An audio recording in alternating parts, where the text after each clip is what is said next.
Well, today is August 15th. We continue a little bit with more of the Japanese wrestling scene. As you know, we continue with more on Stardom's 5-star Grand Prix with day 5, where they return to Corkin Hall. This is going to be huge. And of course, it was a bit of a packed crowd in this one. I have to say, everybody is so excited for this tournament. And of course, we're going to do day 2 and day 3 of Pro Wrestling Noah's N-1 victory. As you know, we're still early in the tournament.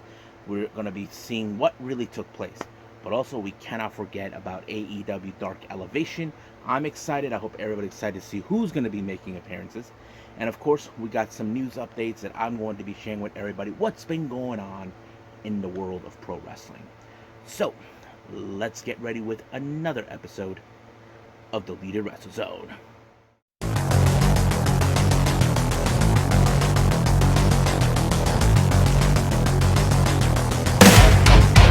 Are you ready? Get up, get up! Get up, get up! Get up, get up! Get up, get up! Get up, get up! Get up, get up!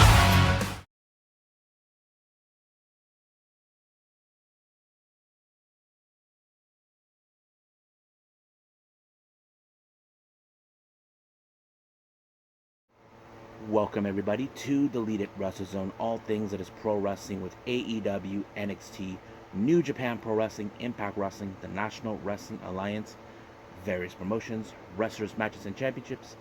I am your host, Gerard here. So let's begin with the continuation of the 5-star Grand Prix. We are in day 5, which is took place on the 11th of August in Corkin Hall, which was a packed house. I really enjoyed seeing that. Great timing for these guys. So we opened up with the Blue Star block. We have Ami Suri versus Hana. Now, this is a very interesting dynamic. Keep in mind, Hana has always been a fighting champion, but Ami Suri, who's a very much of a powerful wrestler, who fits how to say the experience that she has wrestling in pro wrestling for a while, could have an opportunity to have a shot of the future belt, which she did when she pinned Hana. Now, it is indication she could have a title opportunity, but right now at this point, Hana already signed a contract that she will be facing against Miyu Amasaki of Queen's Quest. But we will see what happens. If Hana survives against Miyu Amasaki, then we could see Ami Sori challenge for that belt. But there is a possibility we could see another, which is coming from Justapat Ioe, which is Tomoka Inaba's tag partner and also rival. But we'll see what happens then. So right now with the points, Ami at this point have about 2 wins and 1 loss with the total points of 4. As for Hanan, she has 2 losses, so she has no points. Now our next 3 matches are the Red Star block. Our first match is Himeka versus Momo Kogo. Now this is a battle between strength and speed. David versus Goliath in women's version of it. Now Momo Kogo only relies on her speed as much as possible, but one wrong move that leads to Himeka to pick up the victory, which she did when she pinned Momoko. I'm sure Momo's disappointed because she is not looking so good right now. She already has 3 losses so far, but Himeka at this point has 3 wins and 1 loss with the total points of 6. So at this point, she is currently in the lead in the block. Now, our next match, we got Saki Kashima versus Mai Sakurai. Now, this is a very interesting match. Now, as you know, Saki Kashima has always been the cockiest wrestler we've seen. She always claims that her finisher is the one thing that will end it. But this time, it was reversed. It was Mai Sakurai who won by using her move that also is similar as her. And of course, Mai Sakurai is very happy she did it because, of course, Julia has criticized Saki Kashima over time. But thing is, I don't know what happened because this is the thing. She pinned 1/3 of the artist champions, but we do know that Saki and Momo and Kid will be facing Cosmic Angels on the 21st of August. So we'll see what happens if she makes that choice to go for the artist belts. Now our next match in the Red Star, we have Saki, who returns after she's been busy in the freelancing world, takes on the resident bear, Koguma. Now, you know Koguma, what she does. Saki, on the other hand, she is not going to take this lightly because she knows the kind of things Koguma does in the ring. But I was surprised how she was able to pull off a victory. Now, keep in mind, Koguma has been dubbed as the high-speed genius. She always finds a way to pin her opponents, but this time, it did not happen that way. So basically, Saki won. Now, Saki right now only has 2 wins and 1 loss, while Koguma, well, this is, I believe, her second consecutive loss so far. She started out strong in the first two in her first 2 matches. But right now, I believe she has only 4 points. So basically 2 wins and 2 losses. Now back to the Blue Stars, we have a star showdown between Saya Ida and Mayu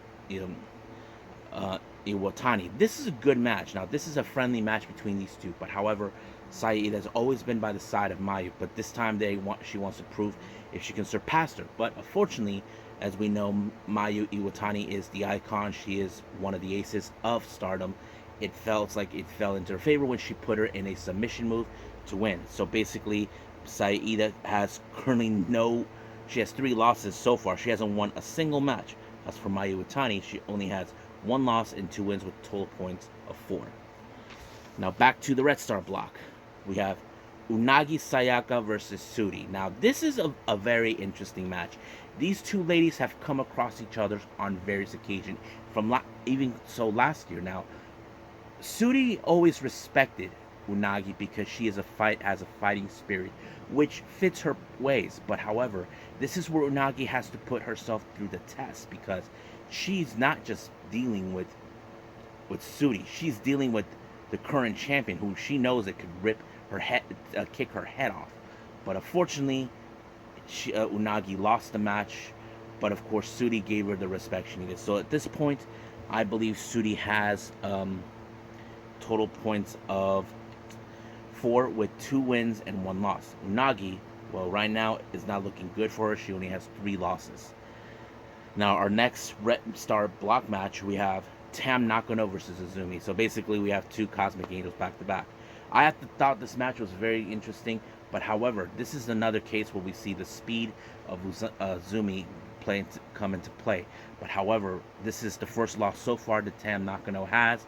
She only won 1 match, but she lost to Azumi when she pinned her. But I'm sure she'll come back to get for a rematch against her for this loss. But we'll see what happens in the near future. Now back to the Blue Star block, we have Starlight Kid versus Momo Watanabe. This is a Odatai showdown between them. I thought this match was intensified because these 2 women are thirsty to go to the top. Now keep in mind, Momo Watanabe was the last year's runner-up when she was still with Queen's Quest, but now she is determined to wake it. But however, her record stands that she did not do so well in her first 2 matches. So this is where she has to put herself through the test. Unfortunately, she defeated Starlight Kid in a very interesting pinfall. 1, 2, 3, it's over. So she has 1 win so far with 2 losses. That gives her 2 points. As for Kid, she has 1 win and 2 losses. So they're matched at this point. Our next match, we have, of course, Natsupoi versus Azuki. Now, Azuki has been targeting Natsupoi on one front only. The so-called revolution. She thinks this revolution is a load of crap. And I have to say, Natsupoi had put up a great fight against her because, as you know, she is determined to aim higher as she's always been. And there's nothing wrong with that. But however, she ended up on the wrong side when Azuki applied the brainbuster onto her 1, 2, 3. But Azuki mentioned in her post-match comments that Natsupoi's revolution, it's over. As a fan, I would say, hell no. Just because she lost this match doesn't mean it's over. I mean, she did have some good matches in that tour they had in Hokkaido. You know, that's a good thing. And of course, the gauntlet match that she had with Tam in the which one? In the opening rounds of the 5-star. Same thing when she teamed up with Kairi Sane. I mean, I don't think I don't think Azuki knows the definition of revolution. Just because she lost this match means it's over. it's not over. Even some fans who have been hearing saying it's not over. Now back to the Red Star block. We have Risa Sera versus Utami Ayashida. This is a very impressive match. As you know, we've seen Risa Sera. She's an amazing wrestler, you know, even if she's not doing the deathmatch style, but it was impressive. But however, it was Utami Ayashida who picked up the win. So she ended up, Risa Sera at this point only has 2 wins and 1 loss. So that's 4 points. Utami in the same predicament, 2 wins and 1 loss. Oh yeah, I forgot to mention Natsupoi and Hizuki for their point system. Natsupoi only has 2 wins and 1 loss in this one. As for Azuki, I believe she is in the lead so far in this one. Now our main event is Suzuki and Mirai. Now this is a rematch to New Blood. Now keep in mind these 2 ladies have fought before and ended up in a time limit draw. So I think this is more of the final showdown.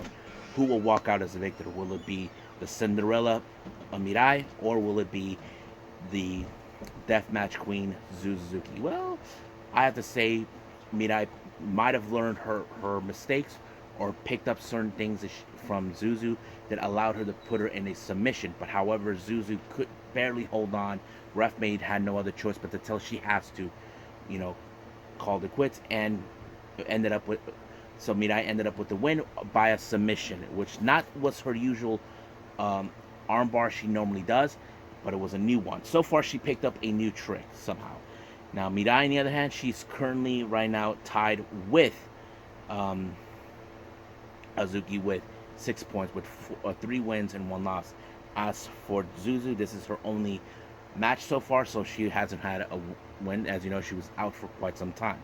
Now, on a note, for all you Waka Tsukiyama fans, you may have seen her. She was at Corkin Hall. You know, she looks fine. She was in wrestling. There were some photos posted all over social media that she was right there as a second. Not to mention, she was smiling with all her teammates. You know, it was pretty good to see her. You know, she was also accompanied by Yuko Sakurai and Rina Mikura.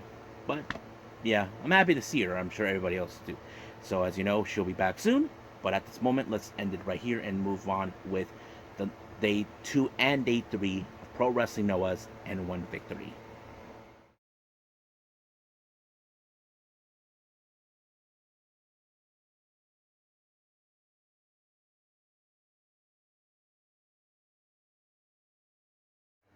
Okay, Pro Wrestling Noah, as we know, we continue with the annual tournament N1 victory. We're doing Day 2 right now. Now, on a note here, as you know, we already have the block set. Apparently, there's been complications with the B block. Takahashi Sugiura was unable to compete. They said that he might have hurt himself or something like that, but it's still no indication when he'll be back. We don't know if his matches that were already booked will be forfeited. I don't know. He was supposed to face against the newcomer Jack Morris. So that is still unclear yet, but I'll stay on top of that as much as possible. Now, let's open up with the A block. Anthony Green taking on Go Shiozaki. As you know, this is a very interesting matchup. As you know, Anthony Green, as this is his first N1 victory tournament he's ever been in. Go Shiozaki has always been a veteran. Now, this is one of those matches where, of course, Go Shiozaki will be exactly, he has nothing to worry about because he's facing a guy who's the new guy, you know, despite the fact that he's from here in the States. But it did work. He did put him in a somewhat of a lariat to put him away and giving him 2 points. So right now, Go Shiozaki at this point, I believe he has 1 win and 1 loss, 2 points. And Anthony Green, well, I really hate this. He has 2 losses so far. So I don't know if he'll ever get a win, but we'll just see how that goes along the way. Now our next match is coming from the B block. We got Kinya Okada taking on Satoshi Kojima. Now we know Kojima, he's powerful. Now I can tell you this match ended with, of course, with that big lariat that Kojima is known for, and that's how he wins. So he wins in that fashion. So I believe Kojima has 1 win and 1 loss. And as for Okada, he has about just no wins. He has 2 losses so far in this tournament. Now, our next 2 matches are coming from the A block. First one, we got El Hijo de Dr. Wagner Jr. versus Kazuyuki Fujihara. Now, this is a very interesting matchup. Now, I wasn't sure exactly how this was going to go out. As you know, Dr. Wagner Jr. Had a very bad match he had a good match, but he lost in a bad way against Keno. But now he's facing another guy, and this guy is also a former GHC heavyweight champion. So I think that kind of says it all. But the real question, how would he defeat a big beast like this guy, like Fujita? That is the obvious question. But he was able to roll him up, pin him 1, 2, 3. He basically sold his win on a good way, but I think Fujita could not believe that he lost in that fashion. So basically, this is the first match that Fujita loses. I believe he already has 1 win, I believe, in this. Let's see.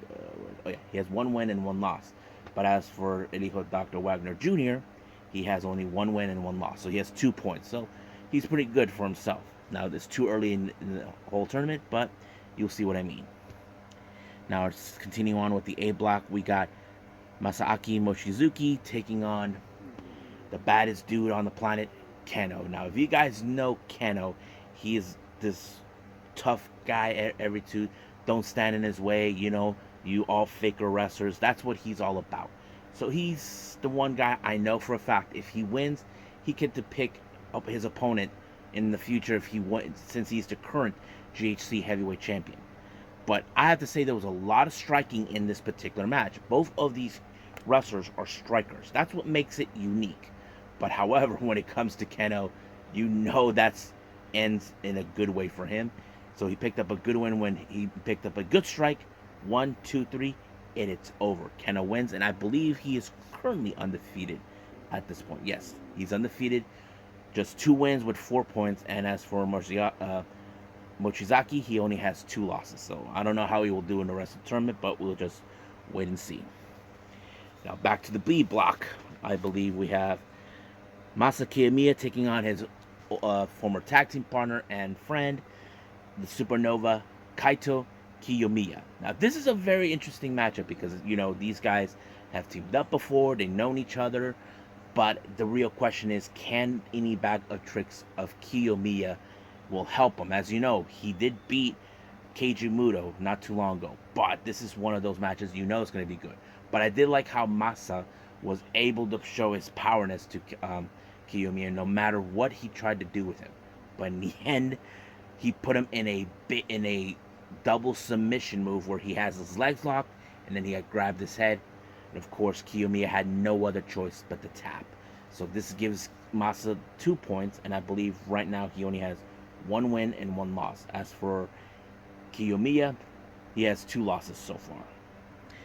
Now back to the A block, we have Hideki Suzuki versus Masato Tanaka.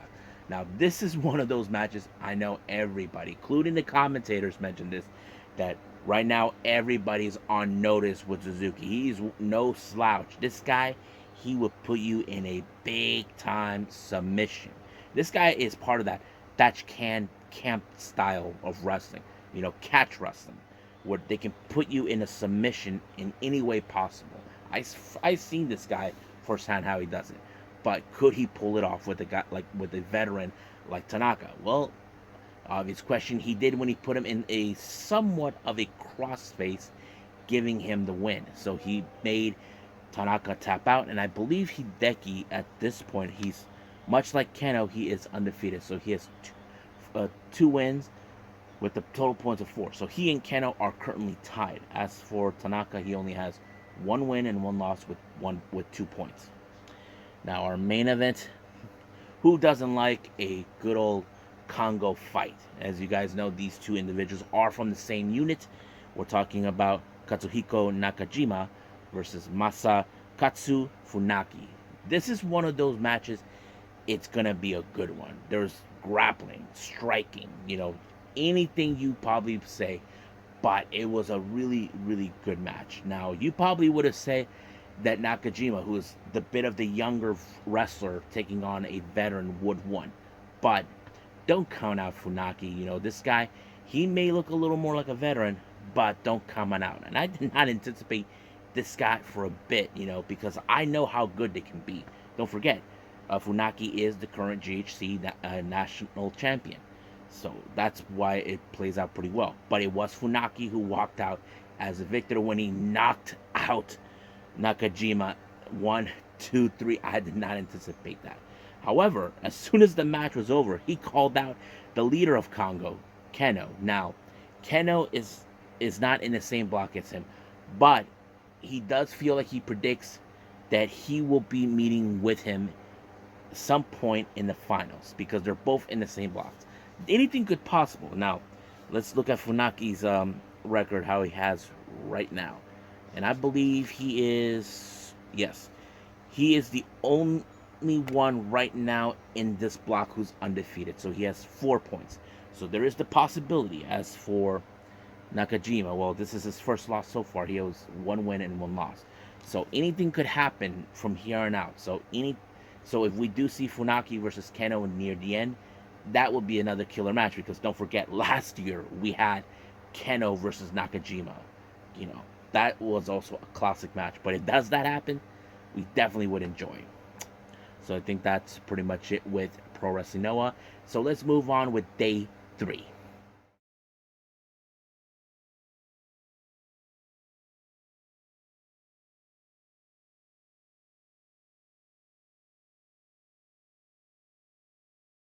Okay, so let's continue with more on the Pro Wrestling Noah N-1 victory. This is day 3. This took place on the 14th of August. Our opening match is starting with the B block. We got Kinya Okada taking on Takushi Sugiura. Now, turns out he came back after he wasn't around for the previous day. I have to say he really made a good number of it, but Okada stood there as much as possible until he was pinned. So that means right now in this scenario, Sugiura has only 2 wins so far with 4 points. As for Okada, well, right now he is currently winless. Basically, he only has 3 losses. Now, A block, we have Anthony Green versus Hijo del Dr. Wagner Jr. Now, this is a very interesting matchup because, as you know, we know the background of Hijo del Dr. Wagner Jr., where he comes from, but I did not anticipate this match of the outcome. I assumed from the very start Dr. Wagner is going to walk out.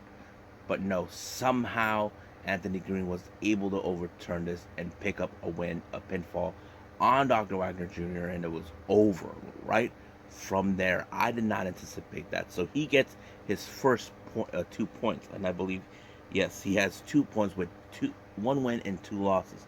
Hijo de Dr. Wagner with just 1 win and 2 losses. Wow, with just 2 points.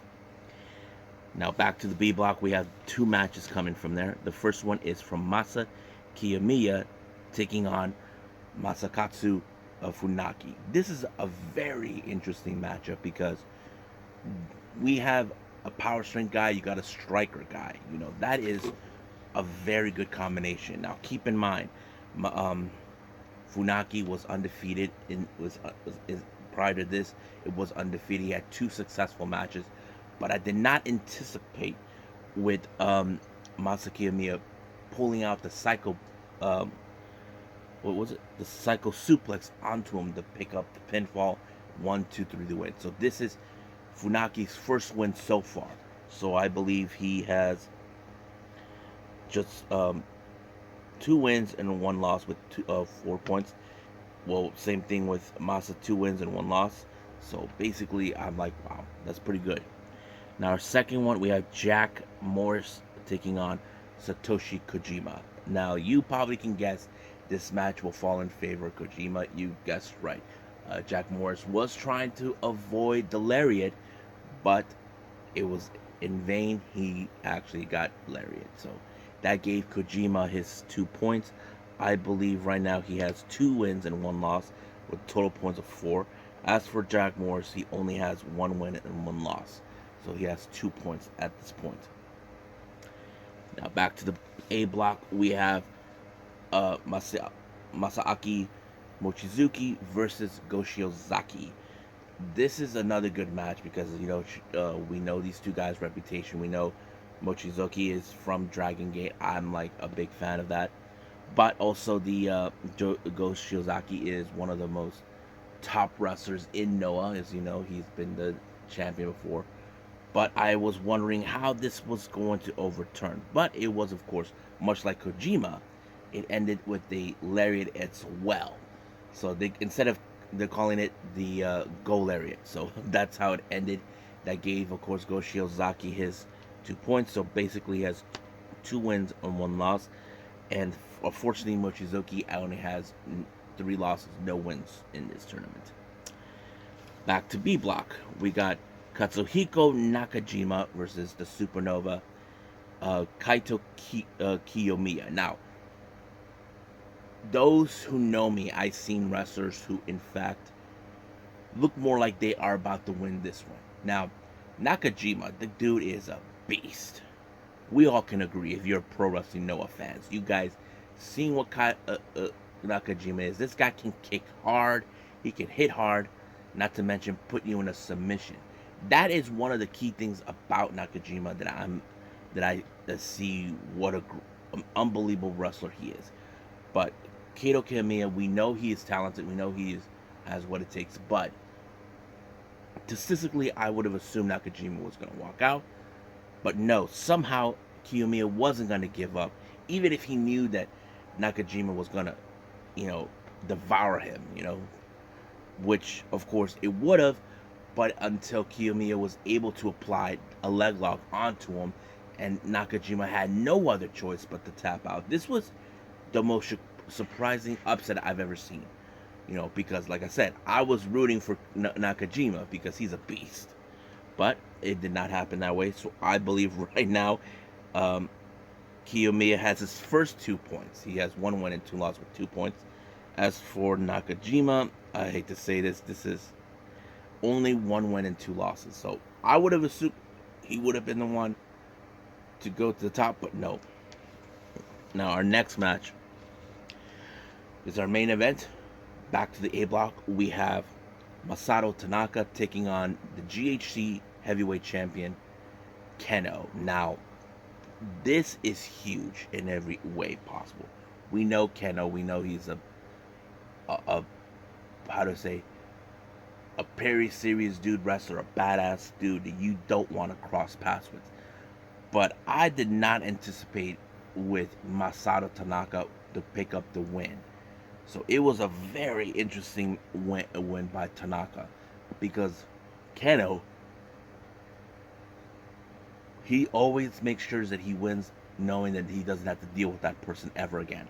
But this time, as you know, there is a possibility, since Masato won, that he could get an opportunity of the GHC heavyweight title.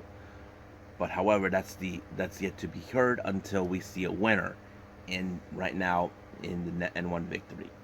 So right now, Keno, this is his first loss in the tournament. He only has 2 wins and 1 loss. As for Masato Tanaka, 2 wins and 2 losses. So both of them have each 4 points, which makes perfect sense. So as you know, so this is day 3 right now, the N1 victory. We will continue with more. I don't know when day 4 will come back. I will review that as soon as possible once it is already set. But right now, I believe it's time to move on to our next review, and it's also our final AEW Dark Elevation.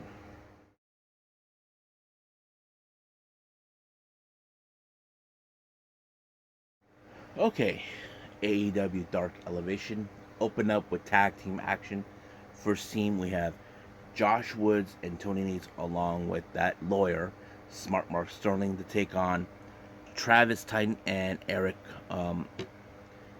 Connor. Now, you probably can guess right away that this match would fall in favor of Woods and Nese. I would agree. And, of course, it was Woods who picked up the victory with this match with a pinfall.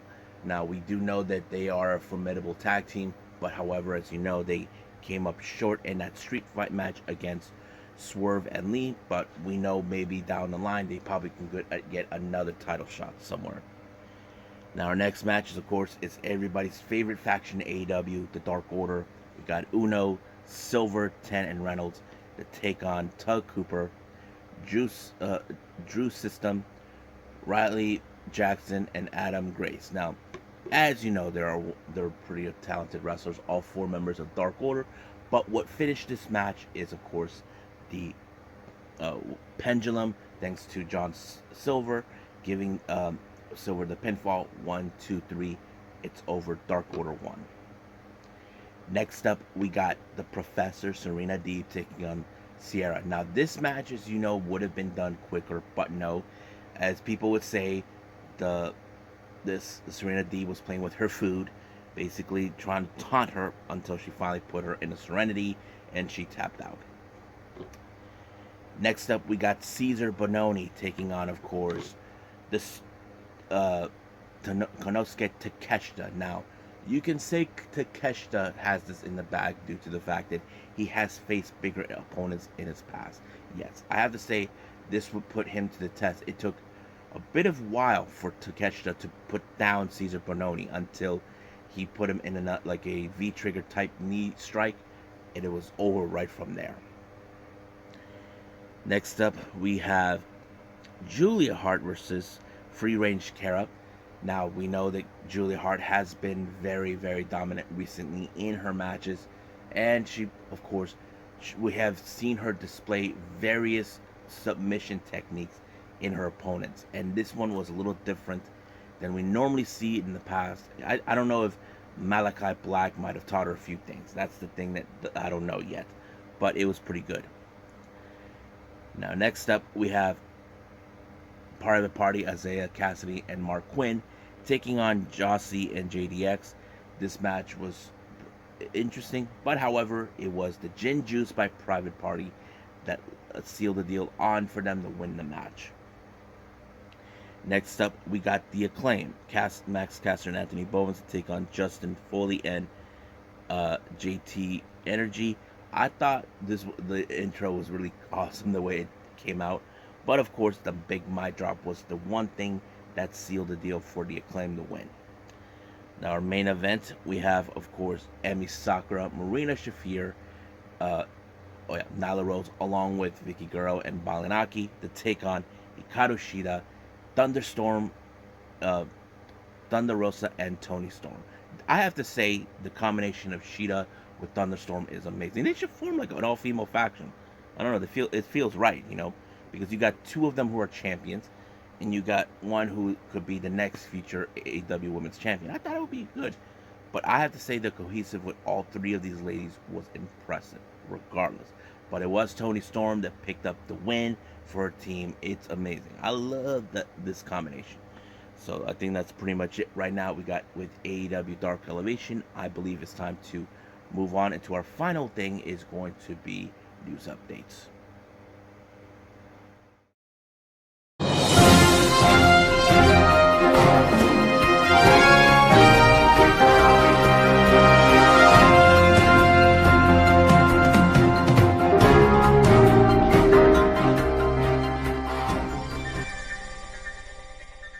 Okay, so we got some 6 updates that I want to put out.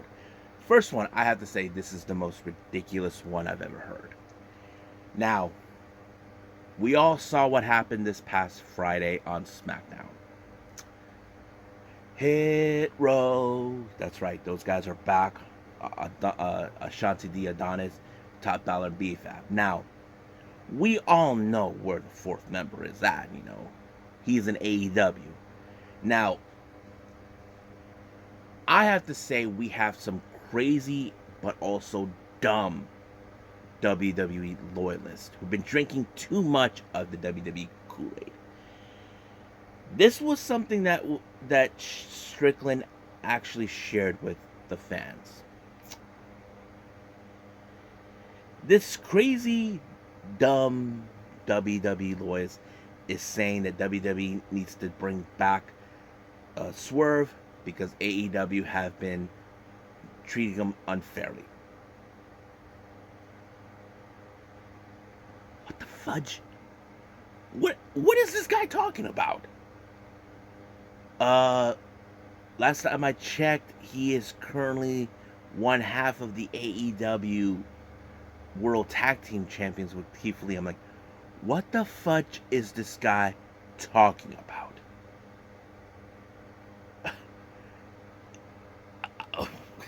This makes me laugh. We have this one dude saying that AEW is mistreating Strickland. We all know he is a tag team champion. What? This is what makes me laugh, because I keep saying we have some dumb WWE loyalists that are not thinking straight.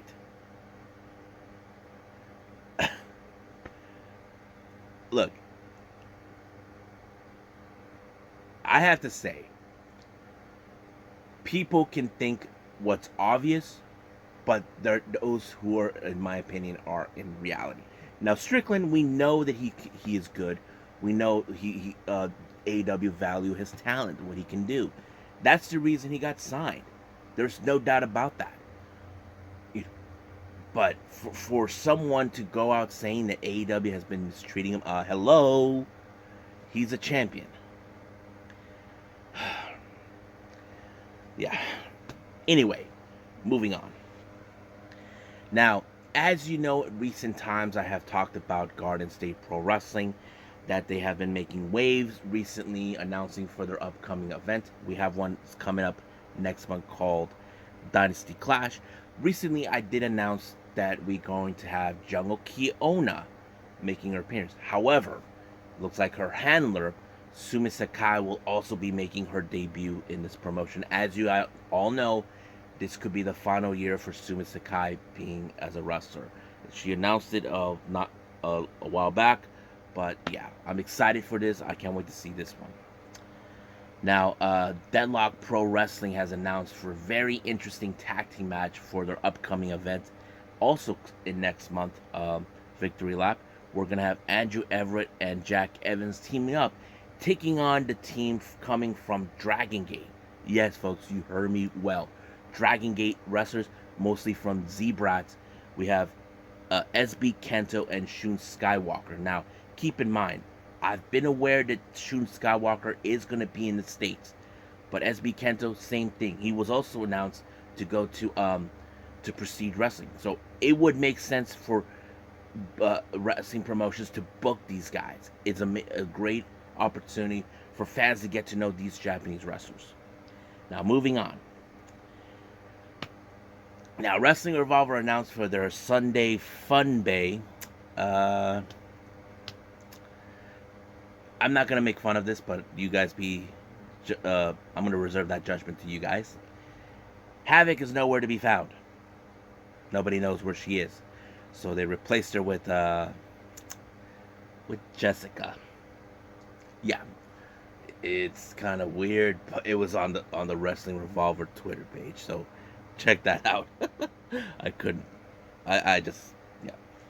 Anyway, moving on again. As you guys know, I mentioned this, Keiji Muto is officially retiring. He only is booked for 5 matches. However, it was announced on the Pro Wrestling Noah English page that on September 3rd in Osaka, Japan, during the N-1 Victory Finals, we're going to see for the final time the Great Muta. This is a character that Keiji Muto has created. It was announced that maybe this is one of the final 5. So we already saw one already with Muto, but this is one we definitely got to pay attention. So I can't wait to see that. So yeah. Now our final update. Now, if you guys have been paying attention, you've been hearing whispers, you've been hearing rumors from various news update sources. Well, it was teased on the latest edition of Being the Elite. Matt Jackson gets a phone call, and there's a bit of a small tease of a theme song made by Kenny Omega. So there is the possibility, as you know, the Bucks are in fact set to wrestle this coming Wednesday on Dynamite to take on, who was it? La Facción Ingobernable with a mystery partner that they haven't announced. This is the possibility that Kenny Omega will be making his return to AEW sooner than we expected. Now, there was the initial talk that he will make his return maybe around Fallout. So this could be it. Now, keep in mind, we already started the trios tournament. Will be beginning of the trios tournaments. It would make absolute sense. Keep in mind, Kenny and the rest and the Bucks were dominating as a trios team in the past. So it would make sense for him to make his return. But do I think they could make it all to the finals? That's 100% possibility, on my opinion. I don't know about you guys' opinion. So we'll see what happens then. So we'll stay tuned this coming Wednesday on Dynamite, and we'll see from there. So right now, let's just, let's call it a day. Well, I hope everybody enjoys this episode. I know if you guys realize I put only certain parts of Japanese edition wrestling into this, it's pretty cool because I like to talk about review the Japanese wrestling scene. If you guys are big fans of this is the channel for you guys to enjoy the reviews. However, coming up, we have more on the G1. As you know, as we getting closer and closer to the end. I can't wait to see this. But not to forget, it's going to be Tuesday, so it's Tuesday Wrestling, and we're going to be reviewing NWA Power, AEW Dark, and of course NXT Heatwave is taking place as well. So stand by for all of that, and we'll go from there. So, but as it right now, I'll see you guys in the next DWZ time, same DWZ channel. I must bid all of you adieu. So, goodbye. Mwah. And have a nice day. Bang.